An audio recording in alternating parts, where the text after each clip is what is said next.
No vídeo de hoje você vai ser capaz de entender tudo sobre a exodontia aberta ou também conhecida como extração cirúrgica. Basicamente existem dois tipos de extração. A extração fechada, que é quando a gente consegue remover o dente direto de dentro do alvéolo, e a extração aberta, que é quando a gente faz retalho e desgaste de osso. E é sobre a extração aberta que você vai aprender nesse vídeo de hoje. Se você é novo por aqui e ainda não me conhece, o meu nome é Bruna Souza, eu sou estudante de odontologia e esse daqui é o Souza Bru, o canal que ajuda você a evoluir cada vez mais dentro da odonto. Eu quero te falar que para essa aula eu já fiz o PDF, o resuminho pronto para você. É só você descer aqui na descrição, lá tem o link do meu canal do Telegram e lá dentro você encontra esse PDF e também outros PDFs que eu já venho produzindo. Mas agora, chega de enrolação e vamos para o nosso conteúdo de hoje.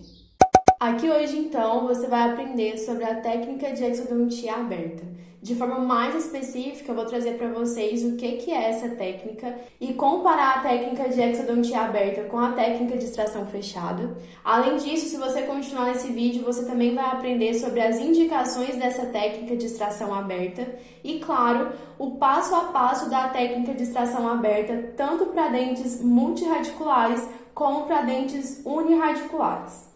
Bom, a primeira coisa que você precisa entender sobre a técnica de extração é que existem basicamente duas técnicas. A técnica fechada ou alveolar, que inclusive eu já expliquei em um outro vídeo aqui do canal. Se você ainda não assistiu, eu vou deixar esse vídeo aqui no card para que você possa assistir depois. Basicamente, a técnica de extração fechada ou alveolar, a gente vai fazer um pequeno descolamento aqui ao redor do dente em questão, do dente que a gente deseja fazer a extração, e a gente vai luxar esse dente com os fórceps e com as alavancas até que a gente consiga remover de fato o dente de dentro do alvéolo. A técnica fechada é conhecida dessa forma porque a gente não realiza dentro dessa técnica um retalho muito grande, apenas um descolamento suficiente para colocar ali os fórceps e as alavancas. E ela é também conhecida por técnica alveolar porque a gente consegue remover o dente de dentro do alvéolo por uma via direta.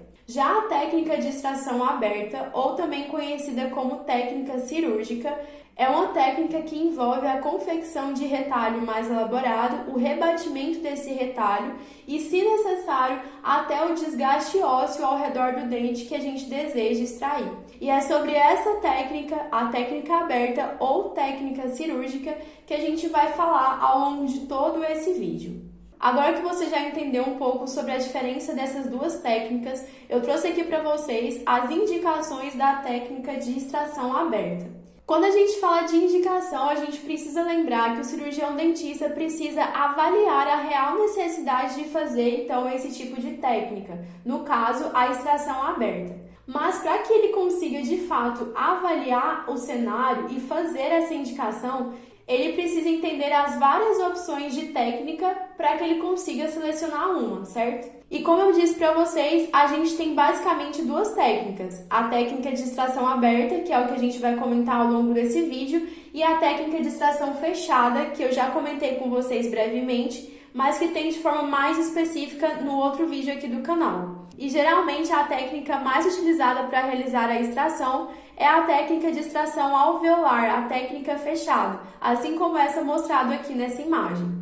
Então, a partir de agora, eu vou comentar alguns pontos positivos e negativos dessa técnica de extração alveolar, para que você consiga avaliar o contexto e, de fato, conseguir fazer a melhor indicação de extração aberta. O primeiro ponto que eu trouxe para vocês sobre a extração alveolar é que essa técnica é a técnica mais comum e geralmente ela é utilizada para extrair dentes já irrompidos na cavidade oral. Como essa técnica envolve um pequeno descolamento aqui ao redor do dente e a luxação do dente somente com fórceps e alavancas, essa técnica acaba sendo restrita a dentes que já estão irrompidos na cavidade oral. Também por não envolver a confecção de retalho aqui próximo ao dente associado, essa técnica acaba oferecendo pouco acesso para o operador. Oferecer pouco acesso não significa que essa técnica é ruim, apenas que a gente precisa entender em quais casos que essa técnica se enquadra.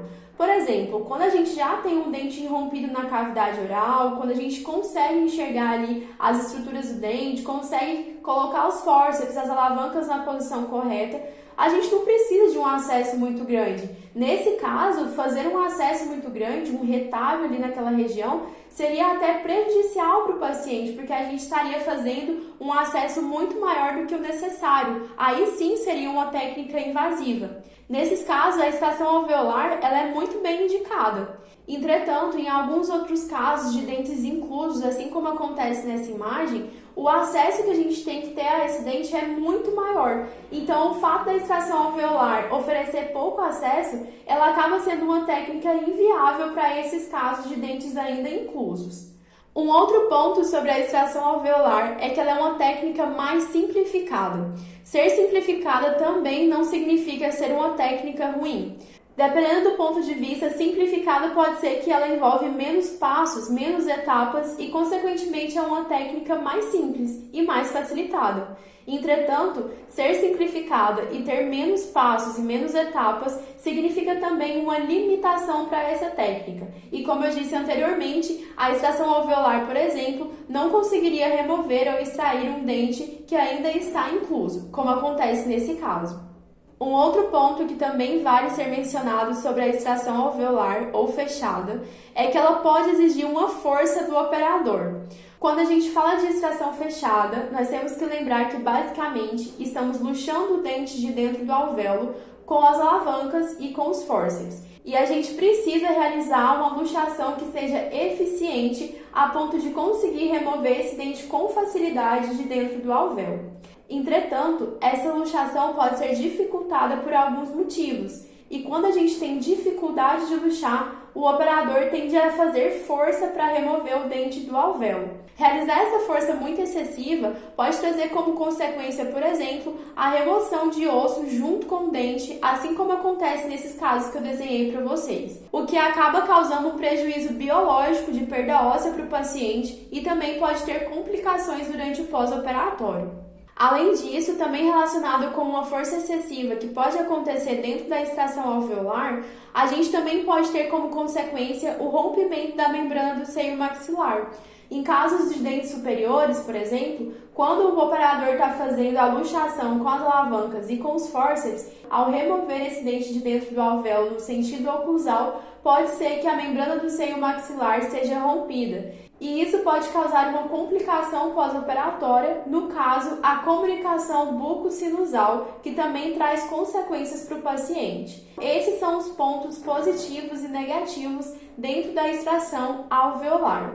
E todas as vezes que a gente for fazer a indicação de exodontia aberta, a gente precisa balancear a nossa indicação e avaliar, comparar o caso que a gente está fazendo para ver qual técnica que vai ser a melhor opção. Agora que a gente já comentou alguns pontos sobre a extração alveolar, vamos ver então alguns pontos positivos e negativos da extração aberta ou cirúrgica, que é essa daqui que envolve a confecção de retalho e possivelmente o desgaste ósseo. O fato de ter a confecção de retalho, remoção de osso, acaba facilitando o acesso do operador à região ali do dente que a gente deseja extrair. O retalho acaba expondo estruturas mais profundas e melhorando a visibilidade do operador e, consequentemente, torna a técnica de exodontia aberta também uma técnica mais segura, porque o operador consegue ver melhor o que ele está fazendo e controlar melhor as etapas da cirurgia.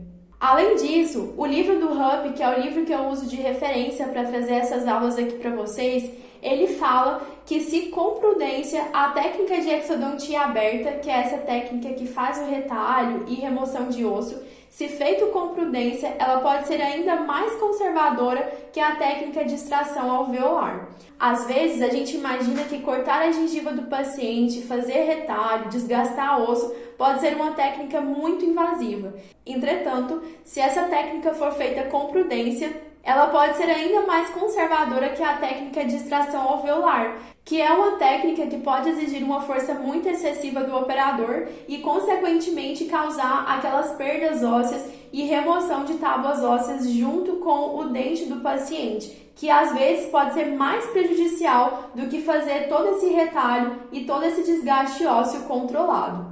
Um outro ponto que eu queria destacar para vocês dentro da extração aberta ou cirúrgica é que ela não é uma técnica apenas indicada para situações extremas. A gente tende a imaginar que pelo fato dessa técnica cirúrgica envolver muitos passos e realmente ser mais complexa, ela é indicada somente para casos muito extremos, casos muito difíceis.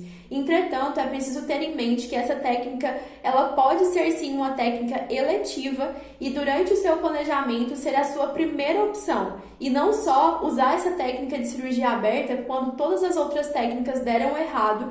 A gente precisa ter em mente que a técnica de extração aberta ou cirúrgica, ela pode ser sim uma técnica conservadora e não é apenas indicada em casos que são muito difíceis e complexos. Agora sim você consegue ter embasamento para avaliar o seu contexto e indicar a técnica de extração aberta. A partir de agora eu vou falar de alguns casos onde você pode utilizar a exodontia aberta.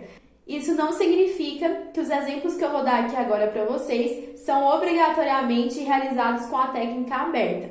São apenas exemplos onde, dependendo da conduta do operador, a gente pode sim utilizar a técnica aberta. Basicamente, a exodontia aberta possui dois cenários de indicação. O primeiro é quando a gente tem pouco acesso e pouca visibilidade. Praticamente todas as vezes que a gente tiver pouco acesso ou pouca visibilidade dentro da cirurgia, a gente pode optar por fazer a técnica de cirurgia aberta, com confecção de retalho, por exemplo, para melhorar o nosso acesso e visibilidade. Um outro cenário que a técnica aberta também é indicada é nos casos onde a gente realiza forças excessivas. Então, se você começou pela técnica fechada e percebeu que você está fazendo muita força, uma força muito excessiva para luxar o dente, a gente pode optar por fazer a técnica aberta. Ou se antes de você começar a sua cirurgia, durante ainda o seu planejamento, você perceber que você vai utilizar uma força muito excessiva, a gente também tem a indicação de fazer uma exodontia aberta nesses casos. Bom, eu trouxe aqui para vocês um exemplo de caso onde a gente tem pouco acesso e pouca visibilidade, que são os casos de dentes inclusos e semi-inclusos.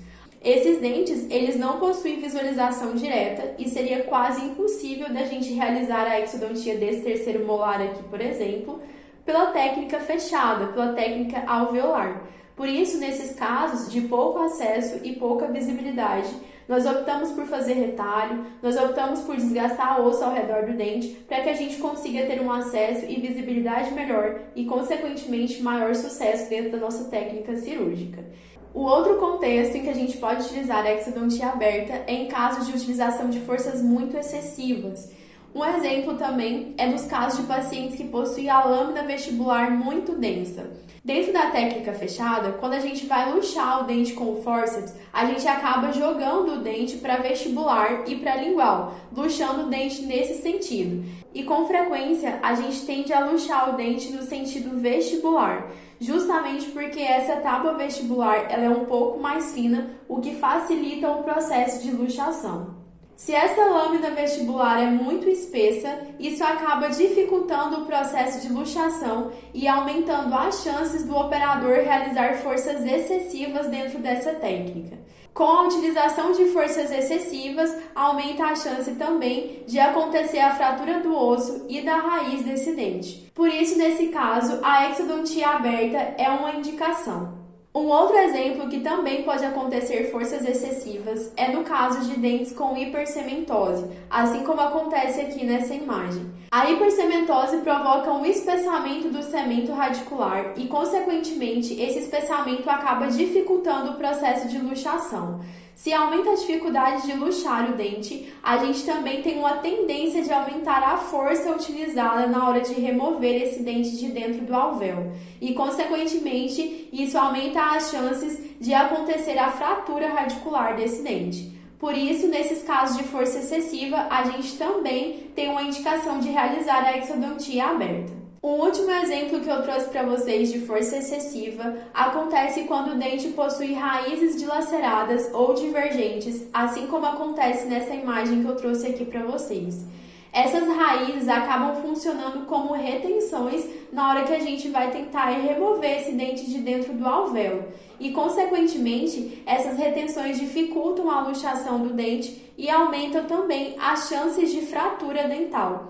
Por isso, nesses casos de raízes dilaceradas ou divergentes, a gente também tem indicação de realizar a extração aberta. Agora que a gente já viu sobre as indicações, vamos entender o passo a passo da técnica de extração aberta para dentes unirradiculares e para dentes multirradiculares. O primeiro passo a passo que eu trouxe para vocês é referente aos dentes unirradiculares. Vamos começar então com a confecção do retalho. Depois que o retalho foi confeccionado, nós vamos então passar para as outras etapas da exodontia aberta. Nesse ponto, o livro do Rupp, que é o livro que eu uso de base para vocês, ele fala que nós temos basicamente dois caminhos. O caminho não removendo o osso e o caminho removendo o osso. Como a gente deve iniciar pela técnica mais conservadora, o primeiro passo é tentar técnicas que não envolvem a remoção de osso. Dentro da técnica não removendo osso, após a confecção do retalho, a primeira coisa que a gente vai tentar é colocar o fórceps sob agora visualização direta no dente em questão, assim como mostrado aqui nessa imagem. Então, agora que a gente rebateu o retalho, a gente consegue ter um acesso e visualização melhor. Então, a gente vai recolocar o fórceps na região do dente em questão e tentar fazer a luxação desse dente. Se a gente conseguir remover o dente dessa forma, nossa cirurgia termina por aqui e a gente teve um sucesso operatório. Entretanto, se recolocar o fórceps na posição sob essa visualização direta ainda não for suficiente, a gente vai tentar um novo passo, que é agarrar uma porção do osso vestibular, assim como mostrado aqui nessa imagem. Agarrar essa porção do osso vestibular acaba aumentando a mecânica de retenção entre o fórceps e o dente e isso ajuda no processo de luxação. Consequentemente, isso aumenta a chance da gente remover o dente de dentro do alvéolo. Se a gente conseguir remover o dente de dentro do alvéolo agarrando essa porção vestibular, nossa cirurgia termina por aqui e a gente alcança o sucesso operatório. Entretanto, se a gente não conseguir, nós partimos para a terceira alternativa, que é utilizar uma alavanca reta dentro do ligamento periodontal. Essa alavanca vai ser empurrada no sentido apical, no intuito de gerar espaço entre o dente e o ligamento periodontal, para que a gente consiga com facilidade remover esse dente de dentro do alvéolo. Se a gente conseguir remover o dente dessa forma, a gente também alcança o sucesso operatório aqui nesse ponto. Entretanto, se depois dessas três alternativas a gente ainda não conseguir remover o dente, nós partimos para a técnica que envolve a remoção de osso. Nessa etapa de remover o osso, a gente vai remover o osso da tábua vestibular, assim como mostrado aqui nessa imagem. Então, com o auxílio de brocas cirúrgicas, nós vamos realizar uma canaleta no osso vestibular. Acaba gerando um alívio ali no espaço entre o osso e o dente e, consequentemente, isso facilita a luxação do dente e a remoção dele de dentro do alvéolo. Depois que a gente fez essa canaleta, a gente vai vir com uma alavanca reta e empurrar ela no sentido apical para tentar luxar esse dente de dentro do alvéolo. E por último, nós vamos remover esse dente de dentro do alvéolo com o auxílio de fórceps. Se a nossa técnica deu certo por aqui, a gente atinge o sucesso operatório. Entretanto, se não, o livro do Rupp ele ainda fala sobre mais uma etapa que o operador pode tentar, que é construir um ponto de apoio sobre o dente. Nesse caso, com o auxílio de brocas cirúrgicas, nós vamos fazer um ponto de apoio no dente, assim como mostrado aqui nessa imagem. E com esse ponto de apoio e o auxílio de alavancas, nós vamos empurrar o dente no sentido oclusal até que ele saia de dentro do alvéolo. E assim a gente também consegue ter um sucesso operatório nesses casos. Independente de qual tenha sido o caminho percorrido durante a sua cirurgia, após esses passos a gente deve realizar o alisamento ósseo, ou seja, nós devemos remover com a lima para osso qualquer espícula óssea que tenha restado dentro do alvéolo. Depois disso, nós devemos fazer uma irrigação abundante dentro do alvéolo e, por último, reposicionar o retalho que fizemos no início e confeccionar a sutura. Agora eu vou trazer para vocês a técnica de exodontia para dente multirradicular. Basicamente, essa técnica de exodontia multirradicular ela é baseada num princípio de dividir o dente até que a gente consiga transformar esse dente multirradicular em um dente unirradicular. Isso porque transformar esse dente em um dente que tenha uma única raiz vai fazer com que a gente consiga ter maior facilidade de remover ele de dentro do alvéolo. Então, todas as técnicas que eu falar aqui para vocês vai ser baseada em dividir o dente para transformar esse dente em um dente unirradicular e assim remover ele de dentro do alvéolo. Nós podemos ainda ter duas situações de dentes multirradiculares. Nós temos os dentes que apresentam-se com coroas intactas, onde a gente deverá seccionar a coroa junto com a raiz, e nós temos situações onde a coroa vai estar ausente, onde a gente deve separar as raízes e removê-las de dentro do alvéolo. O primeiro exemplo de dente multirradicular que eu trouxe para vocês são os molares inferiores. Esse primeiro caso, ele vai ter uma coroa. O primeiro passo que nós vamos realizar, então, dentro dessa técnica, é confeccionar o retalho, assim como a gente mencionou anteriormente. Depois que o retalho foi confeccionado, nós vamos realizar a confecção da canaleta vestibular. Como eu havia mencionado para vocês, a confecção dessa canaleta acaba criando espaço entre o osso e o dente e facilitando a luxação e a consequente remoção desse dente de dentro do alvéolo. Para realizar essa canaleta, nós vamos utilizar brocas cirúrgicas, geralmente utilizamos brocas 701, 702. Durante a confecção da canaleta, a irrigação sobre essas brocas deve ser abundante. Então, a gente vai realizar a canaleta vestibular, assim como nessa animação. Depois que a canaleta vestibular foi confeccionada, nós vamos para a terceira etapa, que é realizar a odontosecção. A odontosecção é, de fato, a transformação do dente multirradicular em um dente unirradicular, assim como eu tinha mencionado para vocês anteriormente. Nessa etapa de odontosecção, o dente vai ser dividido. No caso de um molar inferior, ele possui duas raízes, então a odontosecção nesse caso vai dividir ele em dois lados, em lado mesial e lado distal, como se tivesse dois dentes unirradiculares aqui nesse momento. Para realizar a odontosecção, nós vamos também utilizar brocas cirúrgicas sobre irrigação abundante. E no caso, a gente vai realizar um corte no sentido vestibulolingual, assim como acontece nessa animação. Após dividir a coroa, nós vamos obter duas partes, a parte mesial e a parte distal, assim como mostrado aqui nessa imagem. É preciso lembrar também que o fato de ser um molar inferior, essa odontosecção precisa respeitar e deixar um terço final da coroa sem secção. A parte mais próxima da lingual não pode ser seccionada por completo. Isso porque o molar inferior possui uma proximidade muito grande com estruturas anatômicas, como o nervo lingual e a artéria lingual. Por isso, para proteger essas estruturas, a odontosecção não é realizada de vestibular para lingual de forma completa. A gente sempre deixa uma parede lingual ali do dente para não correr risco de atingir essas estruturas. Depois que a odontosecção foi realizada, nós vamos realizar então a luxação com as alavancas. Nós vamos colocar uma alavanca reta ali no espaço da secção que foi confeccionada e vamos girar a alavanca luxando as duas partes. E por fim, depois que essas duas partes já estão luxadas, nós vamos remover cada uma delas. Nós vamos fazer a exodontia da parte mesial e depois a exodontia da parte distal, como se fossem dentes unirradiculares. Após todas essas etapas, é preciso lembrar que nós devemos fazer o alisamento ósseo, a irrigação e, por fim, a sutura. O livro do Rupp traz ainda uma outra técnica para os molares inferiores com coroa.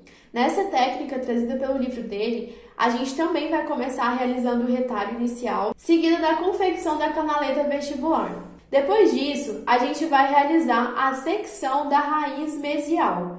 Nesse caso, diferente da outra técnica que secciona a coroa junto com a raiz, transformando elas em dois dentes unirradiculares, aqui a gente vai seccionar somente a raiz mesial. E após essa secção, a gente vai ficar com a coroa e a raiz distal juntas e unidas. E a gente vai extrair essa coroa com a raiz distal, assim como apresentado nessa animação. Observe que o princípio é basicamente o mesmo, é transformar um dente multirradicular em um dente unirradicular para facilitar a remoção desse dente de dentro do alvéolo.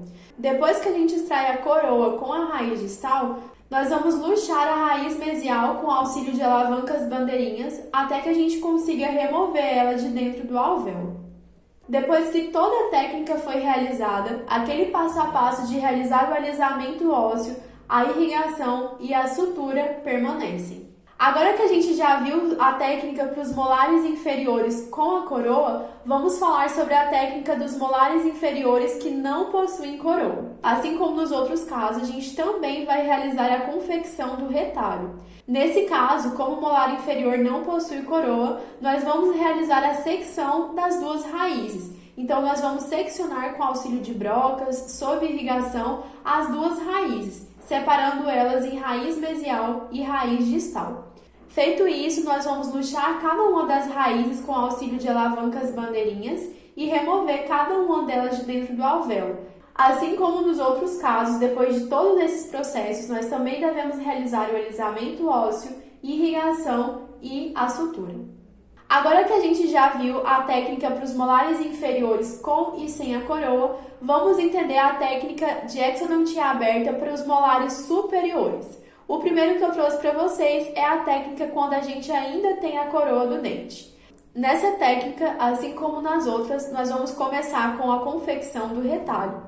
Depois disso, é preciso que você lembre que o molar superior possui, e nesse caso, a gente vai seccionar primeiro as raízes vestibulares, seccionando a raiz distal e a raiz mesial desse dente. Quando a gente seccionar essas duas raízes vestibulares, vai sobrar pra gente uma coroa e uma raiz palatina lá atrás. É como se a gente tivesse transformado nesse momento o nosso dente multiradicular em um dente uniradicular e mais fácil de ser removido de dentro do alvéolo. Depois que a gente realizou a secção dessas duas raízes vestibulares, nós vamos realizar a exodontia da coroa junto com a raiz palatina. Depois disso, dentro do alvéolo sobrou ainda as duas raízes, que devem ser removidas posteriormente. Com o auxílio de alavancas, a gente deve realizar a luxação dessas duas raízes e, por fim, remover cada uma delas de dentro do alvéolo. Depois de realizar toda essa técnica, assim como nos outros casos, nós devemos realizar o alisamento ósseo, se necessário, a irrigação do alvéolo e, por último, o reposicionamento do retalho e a sutura. Eu resolvi trazer para vocês também uma outra técnica relacionada com a exodontia aberta de molares superiores com coroa. Essa técnica não está no livro do Rupp, mas pessoalmente eu já vi ela atendendo em consultórios e auxiliando nos meus estágios. Então eu vou trazer aqui para vocês. O primeiro passo dessa técnica é realizar o retalho. Depois que a gente realizou o retalho com o auxílio de brocas e irrigação abundante, nós devemos confeccionar uma canaleta em forma de Y, assim como mostrado aqui nessa imagem. O formato dessa canaleta consegue dividir o dente em 3 partes, como se a gente obtivesse a partir de agora 3 dentes unirradiculares.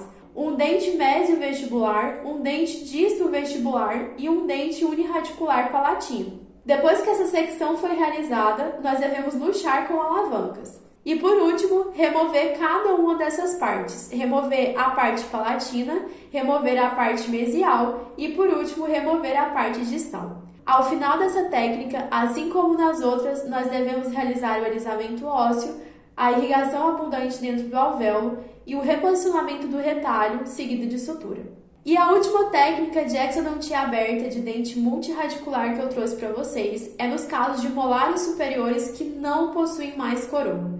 Nesses casos, a gente também vai começar realizando a confecção de retalho.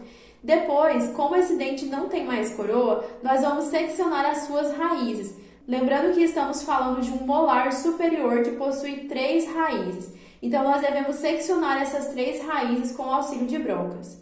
Uma vez que a gente fez essa secção, vamos luxar e remover essas raízes de dentro do alvéolo, cada uma delas de forma separada, como se elas fossem raízes unirradiculares. Então a gente remove a raiz mesiovestibular, a raiz disto-vestibular e a raiz palatina. Lembrando sempre que depois de todas essas etapas, a gente deve realizar o alisamento do osso, a irrigação e a sutura.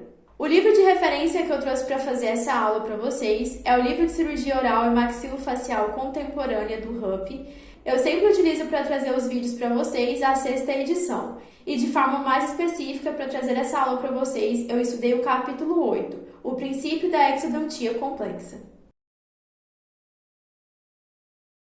Eu espero muito que você tenha gostado desse vídeo e que agora você tenha aprendido um pouquinho mais sobre a técnica de extração cirúrgica. E principalmente que agora você consiga realizar essas técnicas e consiga diferenciar a técnica de extração fechada da técnica de extração aberta.